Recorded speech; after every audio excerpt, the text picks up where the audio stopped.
అసలు స్థానిక ఎన్నికలు దగ్గరకు వస్తున్నాయి. జగన్మోహన్ రెడ్డి చూసుకోవాల్సింది అదే. మొన్నటి స్థానిక ఎన్నికలు వచ్చేటప్పటికి ఒక ఏడాది టర్మ్ ఉంది. ఇంకా ఎంపీటీసీలు, ఎంపీపీలు ఇవి ఈలోపుగా తెలుగుదేశం క్యాప్చర్ చేసే ప్రయత్నం చేయడం, అందులో కొన్ని కోల్పోయిన మెజారిటీ 39 చోట్ల నిలబెట్టుకుంది వైఎస్ఆర్ కాంగ్రెస్ పార్టీ. ఆల్రెడీ గెలిచినటువంటి వాళ్ళని కాపాడుకోవడం. ఇప్పుడు అసలు చర్చ ఉంటుంది.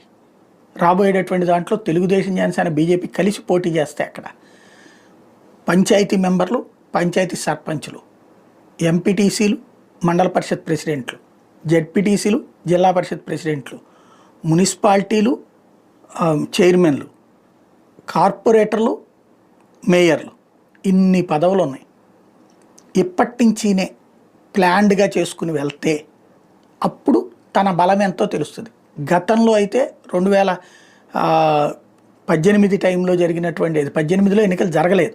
జగన్ వచ్చాక జరిగినప్పుడు